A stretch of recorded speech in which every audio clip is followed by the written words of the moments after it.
Nascida numa família abastada, era, diz, a menininha do pai. Menininha que hoje, ao espelho, revê os gestos da mãe. Diz que não sabia o que era a vida até deixar Portugal, rumo a Bruxelas, fugir com quem fugia da guerra e deixar para trás um país que a sufocava.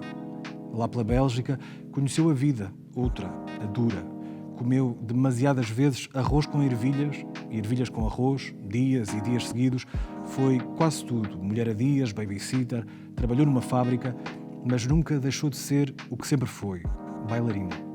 Na ponta de uma sapatilha de balé, que diz ser um objeto de tortura, aprendeu que o corpo é a base de tudo.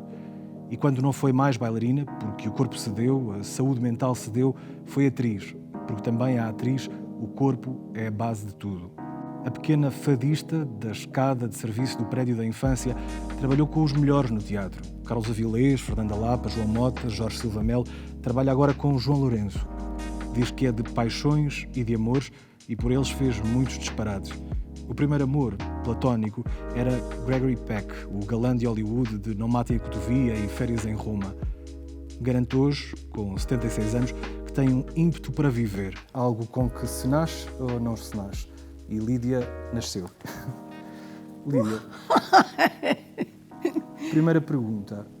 A escada de serviço do prédio foi o seu primeiro palco? É, das poucas coisas aí que não estão completamente certas, porque não era só fado.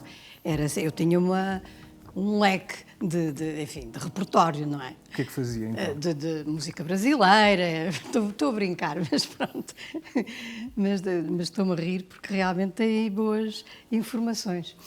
A Lídia diz que fazia essas várias pequenas atuações porque gostava que gostassem de si. Eu precisava, exatamente. Sempre senti, independentemente de sofrer de carências afetivas em casa, porque também acredito, isto com a idade vai-se aprendendo, não é? Acredito que os pais, em princípio, pensam sempre que estão a fazer o melhor e o melhor que sabem, não é? Mas realmente eu sempre fui uma pessoa carente e realmente eu dava esses espetáculos em todo o lado, no fundo para isso, para comunicar amorosamente com as pessoas e sentir delas para mim também afeto e amor, não é? Ainda é assim, ainda é por isso que continua a subir ao palco exatamente, e a representar. Exatamente. Acredito, quer dizer, eu acabei, uma vez que eu era bailarina profissional, não é? E quando tive que fazer a pouco e pouco a minha reciclagem para enfim, começar a ser atriz, não é? Eu digo começar porque atriz é de facto um trabalho para toda a vida, aliás está à vista aqui nesta maravilhosa peça de teatro, que além de o nosso corpo ser realmente a base de todo o nosso trabalho, quer é do corpo que parte a voz, a ginástica das emoções, etc., e a experiência da vida, porque sem a qual também não se pode, enfim, progredir, juntamente, evidentemente, com a técnica que se vai sempre praticando. Talvez porque a minha forma habitual de comunicar com o público era, digamos, só entre aspas, mas através do corpo e não pela voz. E como estraguei a minha voz aos 3 anos, a cantar nas escadas de serviço do prédio, não é, para a vizinhança toda, é evidente que tenho que trabalhar sempre muito a minha voz, mas, enfim, eu tinha uma timidez extrema. Portanto, para conseguir, por exemplo, estar aqui a falar consigo e estar no teatro, eu atrevi-me a dar o primeiro passo porque sentia que não era só eu que estava ali com o público. Portanto, era eu misturada com uma personagem. E foi assim que eu, a pouco e pouco, fui vencendo a minha enorme timidez em relação a estar realmente a comunicar verbalmente com os outros e não só com o corpo, só sempre entre aspas, claro. Porquê que diz que nessa fase da infância, adolescência e quase entrar na idade adulta, não sabia o que era a vida? Porque a minha infância, enfim, tal como o Tiago tão bem se informou, era no meio de uma família, enfim, abastada, não é? Portanto, naquele tempo, então, quase que não me deixavam entrar na cozinha, por exemplo. Enfim, uma coisa caricata é que quando fui viver sozinha, perguntei à minha mãe como é que se fazia um refogado. E ela disse-me os ingredientes, assim, muito espantada, ao mesmo tempo de eu não saber como é que eu havia de saber. Não me deixavam entrar na cozinha sequer, não é? Mas é evidente que se esqueceu, ou achou que não era necessário dizer que era preciso pôr água na panela. De modo que, não sei se imagina como é que ficou o refogado, vá lá que não peguei fogo à casa. Foi bem aceite na família que a menininha, como dizia que o pai a tratava, tivesse mudado de país, tivesse ido para Bruxelas, sem se calhar nem suspeitarem de que essa não foi uma vida fácil? Não, não foi bem aceite pelo meu pai, que era uma pessoa muito mais velha que a minha mãe, e apesar de ser uma pessoa culta, inteligente, mas há coisas que não se mudam, nem com a cultura, nem com a inteligência. Portanto, são coisas muito inculcadas, não é? Já vem de trás da educação dele. O meu pai ainda nasceu no século XIX. Quer dizer, havia de facto uma ligação profunda entre mim e meu pai, não é? Amávamos profundamente um ao outro, embora tivéssemos ideias completamente, enfim, muito diferentes. E daí que levou tempo até ele realmente me aceitar. No fundo, eu creio que ele também tinha muito medo que eu me esbarrasse completamente com a vida, não é? Eu precisei dessa aprendizagem. Não quer dizer que as pessoas precisem de sofrer para aprender o que é a vida. No meu caso, realmente, à distância, agora vejo que tive que passar por isso. Pronto, mas não é obrigatório. Cada caso é um caso. Percebo. Eu tenho aí uma pequena fotografia em cima que eu lhe pedia que tirasse. Sim, isto é numa aula da Escola de Teatro, da Escola de Balé do Teatro Nacional de São Carlos, que era a escola que havia na altura. Ainda não havia o balé no conservatório. E isto é no meio de uma aula. Apesar de todas aquelas vicissitudes de que falámos da vida em Bruxelas, nunca deixou de ser bailarina, nunca pensou sequer abandonar isso, até que mais à frente abandonaria. Que paixão era essa que tinha pelo balé? Sim, eu acho que a minha verdadeira vocação era essa, desde que nasci, não é? Portanto, era a minha forma lá está, de comunicar com os outros, a minha forma de viver era realmente através da dança. Que é um trabalho, vamos chamar-lhe assim, muito violento para o corpo. Sim, o balé clássico, de facto, é da maior violência que se possa imaginar. Foi também isso que ele levou a abandonar o balé, a dada altura? Eu fui obrigada a isso, de facto. Por uma lesão, uma dificuldade física? Sim, sim. Portanto, lesões, não é? Como acontece muito com os atletas de alta competição, tal como os bailarinos são, não é? E juntou-se tudo, juntou-se com a minha volta para Portugal, sozinha com o filho, etc. Deixar o balé foi custoso? Sim, na altura foi muito, não é? Foi muito abaixo, mas como tinha que sobreviver, e lá estava a viver sozinha com um filho, sem sequer aquelas ajudas que hoje as pessoas se queixam, com certeza com alguma razão, que são poucas, mas no meu tempo então, nesse tempo então, não havia ajuda nenhuma, pelo contrário, para uma mãe, digamos, para uma mãe solteira, não é? E como é que surge a representação e nomeadamente o Teatro Estúdio de Lisboa, onde acaba por se estrear? Sim, portanto, eu desde pequenina que tive algumas pequenas experiências teatrais, digamos assim, porque a minha avó era a grande diretora do teatro radiofónico da altura, e às vezes precisava de uma voz, de uma miúda, e lá ia eu a fazer de filha da Eunice Munhoz, enfim, de outros grandes atores da época. E tive assim pequenas experiências. Eu estudava num colégio que dava muita importância também às artes, e então nós tínhamos, por exemplo, um dos espetáculos que tínhamos anualmente era no antigo Teatro Avenida, que foi mais um que herdeu e que, ao contrário do que diz a lei portuguesa, não foi reconstruído. E então o nosso espetáculo era um espetáculo, como se diz agora, à séria, não é? Portanto, eu desde pequenina que também aí interpretava, enfim, toda uma panóplia de peças de teatro em português, em francês, enfim. E é claro que também dançava, também cantava, tudo isso. E quando a pouco e pouco fui fazendo, como lhe digo, a minha reciclagem para começar como atriz, de facto também tive a sorte de ainda existir essa fantástica companhia de teatro, que era o Teatro Estúdio de Lisboa, dirigido pela Luzia Maria Martins, onde também dei os meus primeiros passos como atriz. Continuou a dar e ainda dá. Só que depois tive logo... mas isso também não sei. Mas diga, Lídia, por favor. Eu dei os primeiros passos, mas pouco tempo depois tive que parar porque... lá estava sozinha em Portugal com o meu filho, eu tinha que subsistir, o ordenado no teatro não chegava para isso e, portanto, tive que continuar a recorrer a vários trabalhos, fossem eles quais fossem, mesmo que fossem honestos, para isso. Conhecemos-la como atriz, obviamente, mas a Lídia diz que a sua grande... E também não só. Vamos, por favor. E também não só.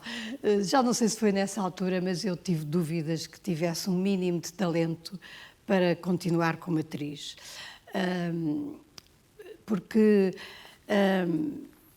paixão, eu acho que é o principal para um ator. Porque só com paixão é que se pode realmente ter a dedicação do trabalho eterno e constante que um ator, como qualquer artista, necessita para poder progredir na sua arte. Eu a paixão tinha, mas logo naquela altura eu senti que se calhar não tinha o tal mínimo de talento que eu achava que era necessário. Era também uma questão de autoestima, de amor próprio, quase. Possivelmente, mas eu achava, realmente eu achava que não valia nada. Pronto, é isso. E quem é que a convenceu do contrário? Foi a própria Lídia? Não, há coisas que não se vai lá sozinho, não é? Quando não há outras bases. E, portanto, eu fiz terapia durante vários anos com o Daniel Sampaio. E aliás, estou-me a lembrar que foi no meio de uma sessão que eu tomei a decisão de ir para o teatro. Em boa hora. A Lídia, naturalmente, é atriz e conhecemos-la como atriz, mas a Lídia diz que a sua grande vocação, além do balé, é dirigir atores. É completamente diferente. Portanto, não sei se é vocação, mas é um amor enorme que eu tenho por dar aulas, por contribuir para que o outro se descubra mais, que voe mais, não é? E estar ali apenas a tentar iluminar esse voo do outro é tão enriquecedor, não sei se é tão enriquecedor como ser atriz. E tenho talento para ver os outros, assim tivesse tanto para mim própria, para eu própria fazer, como tenho para ver os outros. Neste espetáculo, Lídia, em que trabalha com atrizes, algumas da sua geração, mas não são quase da mesma geração, o João também, como é que foi este trabalho em conjunto com atrizes que eu chamaria experientes, com muitos anos de palco? Não há nada melhor do que contracenar com bons atores. Porque interpretar é reagir ao outro, não é? Portanto, o que é que uma pessoa quer mais do que estar a dialogar com grandes atores? Portanto, eu com a Maria Emília tinha acabado de fazer uma novela e creio que foi também a única vez que contracenámos, mas é completamente diferente, não é? E com a Catarina já tinha feito uma série em tempos. Se bem que conheço a Catarina, lá está, quase da minha infância, por causa da minha avó, não é? E com a Márcia também contracenei muito pouco na televisão. Com o João Lourenço, é que nunca tinha trabalhado. E isso é que é talvez numa das maiores alegrias que eu tenho neste momento. Como é que é o João Como é o João como encenador? A trabalhar com a geração dele? Pois, eu nunca estive a trabalhar com ele Não, mas como é que foi esta quando eu era mais experiência? nova. Sim. É natural, quer dizer, agora, pronto, realmente é aquilo que eu sonhava.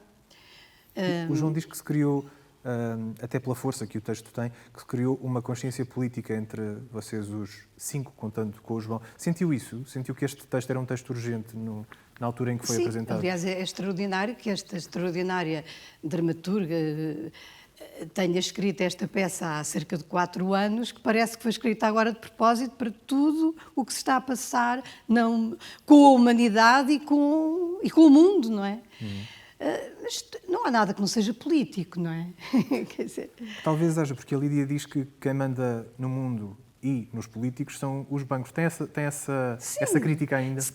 Não é uma questão de crítica, é um mínimo digo eu, de lucidez, não é? Isso preocupa? É muito mais que os bancos, é quem manda nos bancos, não é? Isso preocupa o caminho para onde vamos? Sim, preocupa-me, mas não posso fazer mais do que o que faço nesta maravilhosa peça, que é estar aqui feliz neste maravilhoso jardim, a beber chá diariamente com estas minhas amigas, com estas nossas conversas, como são próprias as conversas das amigas, e ao mesmo tempo que vamos, enfim, chamar a atenção. que vamos, no fundo, fazer aquilo que o teatro faz, porque se um ator é de facto um alpinista das emoções, e se um ator no teatro está a confrontar os seus próprios medos e a maneira de os enfrentar o melhor possível, o público também, de uma maneira semelhante, está a ver o que se passa no palco e a fazer as suas próprias contas, não é? A sua própria tradução para a sua própria vida do que se passa aqui e, sobretudo, a captar a essência do texto e não só as palavras, porque um texto é a essência, é o que está por trás dessas palavras. E, neste caso, umas palavras mágicas que esta escritora escreveu e que tão difícil é para interpretar e que melhor pode querer um ator do que ter esse trabalho. Vamos ouvir. Essa escalada por este texto inacreditável que é esta peça. Nem de propósito, eu vou convidá-la a ouvirmos aqui uma breve passagem deste texto. O assunto é melhor mudar de assunto. Não, tudo bem, ela pode saber. O que é que eu posso saber? Contem, vá lá.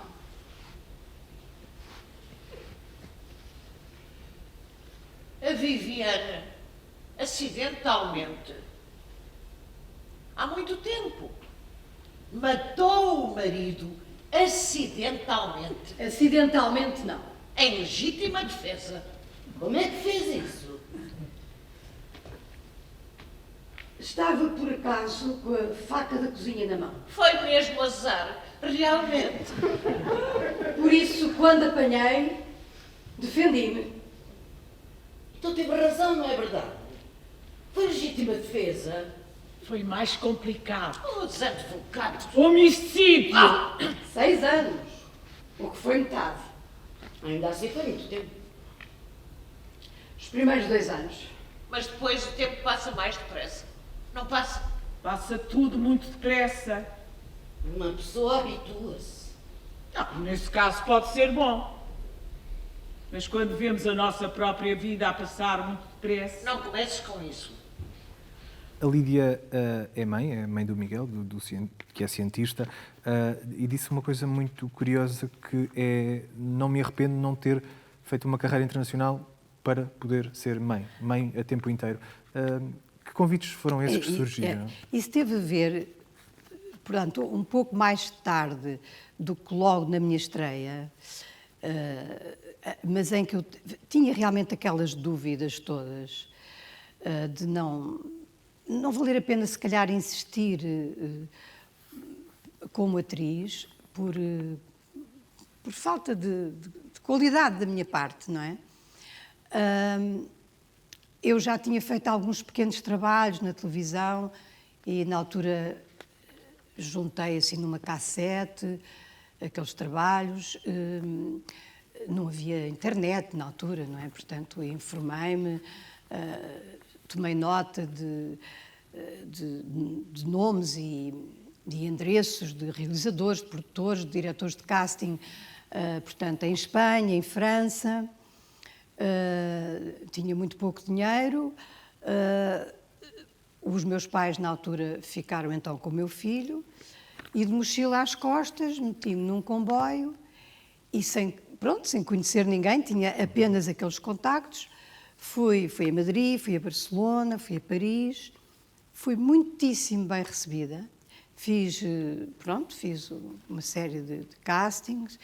Em Paris, acabaram por me dizer que eu teria muitas hipóteses de ter muito trabalho lá, e até me explicaram a razão. É porque, na altura, com a idade que eu tinha, o que me disseram foi isso, não é? As atrizes eram, vedetas muito caras, e que eu podia, portanto, ter muito trabalho e começar uma carreira lá.